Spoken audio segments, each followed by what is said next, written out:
Hey y'all, boardgamerants here where you'll find everything solo tabletop gaming and more, and today we're going to go over Posthuman Saga from a solo perspective. Of course, I'm going to show you a little bit about the game and my thoughts on the other side.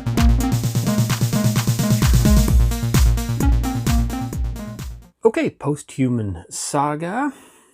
I am kind of at the end of a game here, a little short-lived, but a post-apocalyptic game.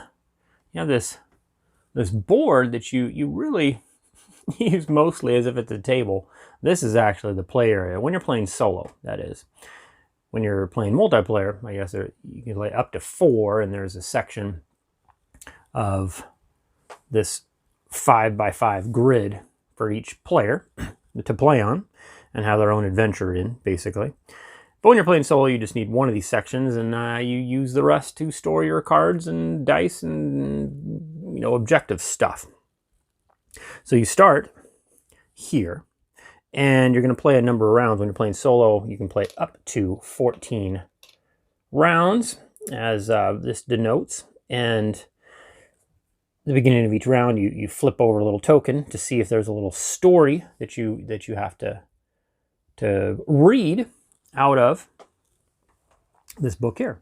And there's 1 to 70 stories in here. You just go to the one that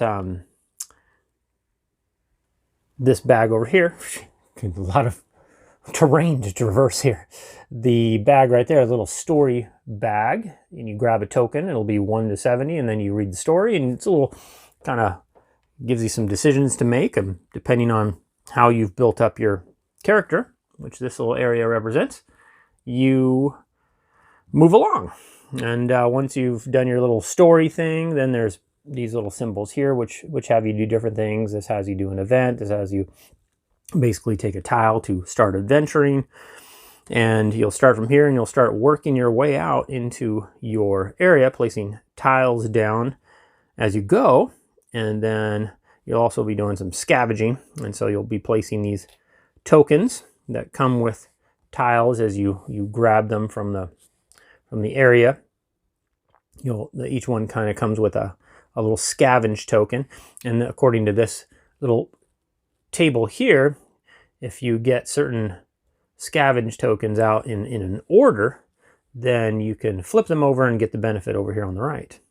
So that can benefit you greatly, lining up scavenge tokens. There's also the whole point of the game is to accomplish these missions. There's 2 small missions and then the second major one there. And you have to do these first 2 before you can do that. And if you manage to basically do a battle in the denoted terrain form. So a battle in the mountains, a battle in the forest, and a battle wherever you want.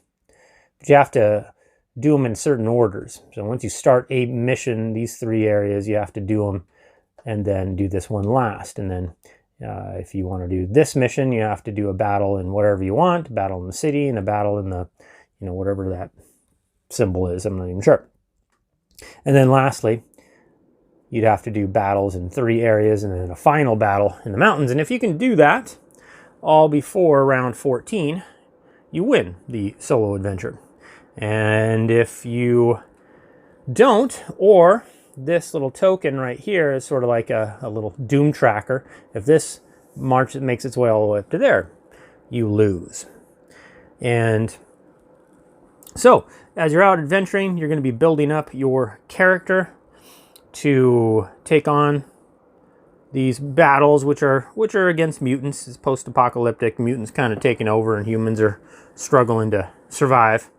So you're out here, and you've got this little board that represents your health, your morale, your fatigue, your experience points, and then you might find little followers here that come and help you out. You can level up your character. Each character, there's 5 different characters in the base game here, has depending on how many experience points you get, you can level up your character, make them a little stronger in a number of ways. You're going to find gear, ranged gear and melee gear, as well as some equipment too that just helps you out in a general sense.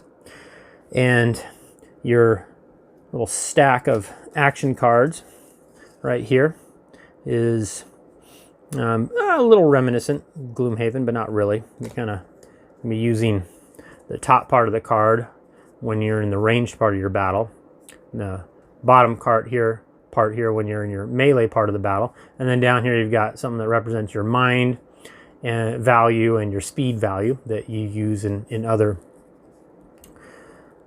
parts of the game. And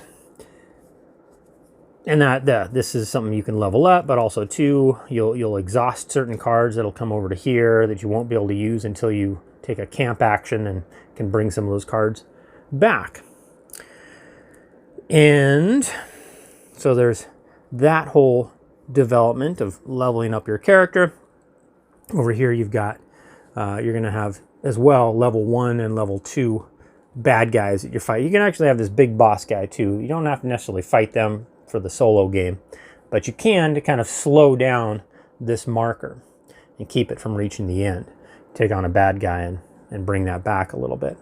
But also too, out here when you're adventuring, there's these little things you'll flip over and it'll give you a number that then you can come over here and you can go through this little deck, find the number, little encounter there.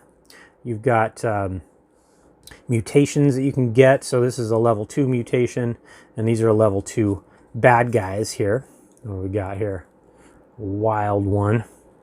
And I had a tackler here, and the battles kind of go through a certain formality, and then you either kill the thing or not, or it kills you or not, but then you don't just kind of keep battling it. You just get one round of battle and see how it goes, and then you'll either have oh, it survived, at least I get an experience point, but oh, I killed it, I'm going to get a ammo and 2 experience points, that kind of thing.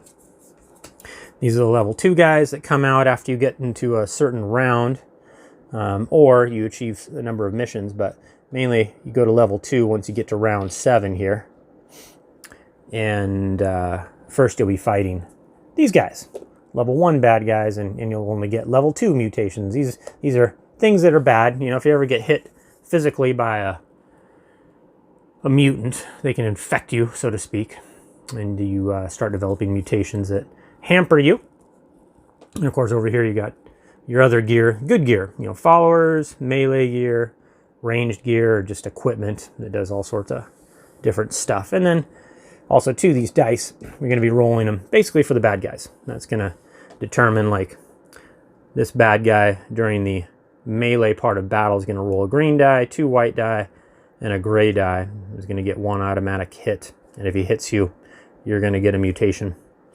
And depending on how many times the value of the hit is how much damage they're going to do. It does a 3 value hit, it's going to do 2 damage on you.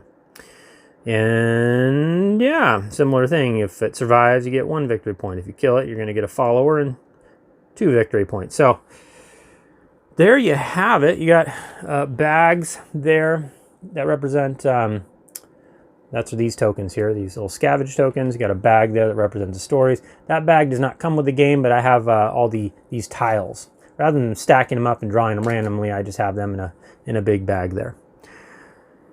Anyway, there you go. There's the game of Posthuman Saga in a nutshell. Let's see what I'm thinking about this one.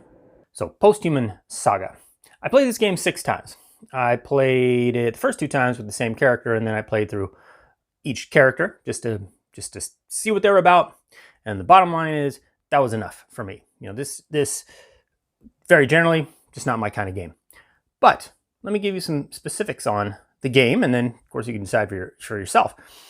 Interesting on the left, there's some parallels here between this game and Fallout, the board game. The reason why I didn't pick up Posthuman Saga, and I should have gone with that instinct, was because of Fallout. The board game was such a letdown for me. But I'll tie all that in as we go along here. First and foremost, let's talk a little bit about the setup and the teardown. I don't know, I set it all up, and it took me, I would guess, out of the box, if you put it away and took it back out, probably good 15 minutes or so to kind of get everything where you need to go. You got a good 3x3 foot table space, good coffee table, should be just fine, because you can actually put most of your component and stuff that you're going to need to grab from during the course of the game right on the table itself, or the board itself, because you only utilize a quarter of it for your actual playing. So, and then you'll have your character off to the side and some other things. But I mean, you might not even, you could probably figure out a way to jam it all on that one board. So not a big table hog, but you could spread it out or condense it, however you kind of customize it to your taste, really. The length of play, I would say it was getting down to about an hour, and during the last game or two. And also too, you can also get to the point where you realize there's 14 rounds of play. And if you don't trek, or if you don't do the action that it takes to win the solo game, 10 times, and you can only do it once per round, well then, you might find that you get to, I don't know, the later rounds and you're like, oh, I can't possibly win. That happened to be one game. I just realized, oh, I guess I took my time too much, and I mean, there's just no way that I can win. So you could have a quicker game that way. And so, yeah, it could be a half hour to an hour. It could be a little longer than an hour if you really get thinky about it. And because I didn't really go over too much of the actions itself that you could take, did I?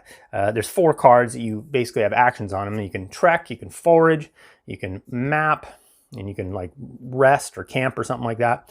And you can only do one a round. And if you want to do a second one in the solo game, you have to. I mean, you're gonna have to figure out a way to take more than one action per round. There's no way you can make it. So you spend a food and you can take a second action. It has to be a different action though. So you can't like trek twice. Trekking is the way that you do battle and you fight the mutants or, well, whatever you run into. And that is how you accomplish your missions, as long as you do it in the correct terrain tile type. So, components, real quick, the value there. I mean, I saw this game for like 90, $100 bucks retail, and thank goodness I didn't pick it up for that. I think I got it for like 60 bucks, and for that it seemed reasonable. But for like 100, if it really retails for 100 bucks, I didn't see the quality or the value in a price like that. But 60 bucks seemed fair. Thematically, it's post-apocalyptic. It's Fallout, but generic. It's like a generic knockoff of the Fallout story. I wanted the Brotherhood, and I wanted synths, and but that's not being very fair to this game. Fallout is Fallout, and if you've been a fan like me of the video games since Fallout 2, and then 3, and then Vegas, and then Fallout 4, and you've gone through all those, then you're in trouble if you make a game to try and compete with that theme and that story. This just felt very just like a cheap knockoff, really, is what it felt like to me. But I'm a huge fan of Fallout, the video game, not the board game. And so thematically, I could see what this game's trying to do. And it is an interesting idea, but I never could get into the story. Even though there's a whole little book of stories and stuff, there's just, I never really got into it. So, but I enjoy the theme in itself and setting a game around that. But this one didn't grab me, the stories anyway. The rule book was okay, but I would just say it was just okay. It was, I found myself having to look up some FAQ stuff. I didn't think the solo was very, very well explained. One of the biggest things was it kind of just went through, what I found were just changes in the core mechanics rather than, it didn't even outline that. It just almost made it like you do this a certain way, but I found out, well, no, you do it that way in conjunction with what you would normally do if you were playing it multiplayer. And so I just didn't think things could have been, I think things could have been better spelled out in this game, especially when you're kind of in that second edition. It was Posthuman, and now there's Posthuman Saga. And again, with these second editions, you just have all these opportunity to get tremendous amounts of feedback and then fix those things. And I don't know. I didn't play the first one, so I don't know if they just had an opportunity and missed it, or this game had other more mechanics to it and just more to mess up. I don't know. If there was a new mess up, I don't know. But I didn't care for the rule book that much. It was just okay. The mechanics. So here's one of the biggest issues, and I think it's just more of a personal taste thing. Too many mechanics. And that's what I felt like Fallout. It was weird that these two very similar themed games, I felt like they just had too much. It was like a you know, little this and a little this and a little over here and a little over here and a little over here and a little over here of this and that and the other thing, but no depth to anything. It just didn't like didn't deep dive enough in any particular mechanic. Like, you know, each round you start and you flip over this little token to see if you read a story or not. If you read a story, you get to do it, and it's just a little surface little story, and you just do stuff, and maybe something will happen, maybe it won't. It's usually good or bad or whatever, quick, and then now you're either sending out this signal. Well, basically, you get to either draw some tiles, or you do an event, and then, you know, so it's kind of either or here, and then either or here, and now you get, you know, you gotta take an action. You just got 4 actions, and you better make sure you can do 2 actions. So you gotta, you know, just foraging is just kind of that's how you're gonna find food mainly, and just gotta make sure you got a certain tile out there, and bam, you just get food, and you know, and there was these little tests that you do, but it was all just, everything just felt so surface, so shallow, and that is just not my style. Oh, except for I like the fighting. I like the battle. The whole mechanics around the battle, I thought was pretty well done. I enjoyed it. That was my favorite part of the thing. You have to do a lot of it, which is cool.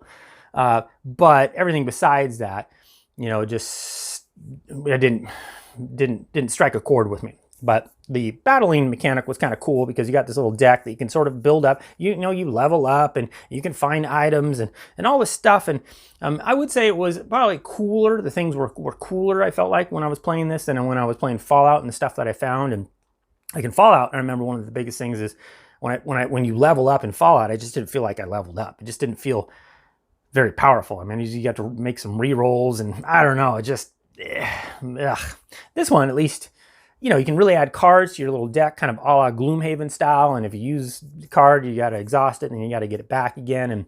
And I don't know. I like that part of that was my favorite part of the game, was the whole battle mechanic. But all in all, you know, this buffet style of mechanics, you know, there's buffet out, and everything's just very lightly seasoned. You know, and you dig in this buffet, and for me, my I don't know, preference, yeah, take a bite of this, and it's just like, yeah, it's not very seasoned, not very tasty, and you know, I have all this variety, but nothing really tastes that good. And but there's people out there that would like that, and there's people out there like, hey, you know what, I don't like that much salt, so okay, fine, yeah, I get it, you know. I prefer more of an entree style game. You know, that's just my style. You know, I like a few things very well seasoned, delicious. You know, every savory bite. And this game doesn't do that for me, and neither did Fallout. And now those are the two biggest things that I disliked. And moving on, so strategy. There is, I don't know. There's you gotta. It seems like you gotta kind of. I won once. And I followed a certain path. I made sure I did my trekking. I made sure I got, you know, and the tiles have to come out. When you draw tiles, I can, was it my 5th game or 6th game that I got kind of, you know, I got stuck. I couldn't, there's an action you can take, one of the 4, and a map action that allows you to cycle through and try to find, you have to have a certain tile or you just can't, you're stuck. And if you don't draw that tile out of that bag, you're stuck. And so that happened to me one game, and it was a little dissatisfying because it was just sort of, you know, just very much felt like luck of the draw. You can't, how do you build a really good strategy around that? So, but the games are fast enough, and, you know, it's sort of mitigated by, if I really like the game, I can blow through that and I just start up another game and get going, and I'd be fine. But, you know, I didn't really like the game. So, yeah, from a solo perspective, you know, the design was, I don't know, it was fine. Allows you to play the game solo. Yeah, there's not a lot of difficulty level adjustments. There's like, you know, there's the same card, and you can flip over the card, and you can have slightly different missions, very, very slightly. Did I hate the game? No. And do I think the game will appeal to certain people? I think, yeah, if you really love that buffet style of gaming where nothing goes too deep, nothing too complicated, just a little of this, little that, great. But that's just that doesn't do it for me. So yeah, from the fun factor, the replayability factor, it's already on the chopping block. I already got that, you know, set to sell. But yeah, those were my thoughts on Posthuman Saga. If you have any other questions or thoughts or whatever down, you know, you can leave those down below. Until next time, thank you so much for watching on Board Game Rants, and I'm out.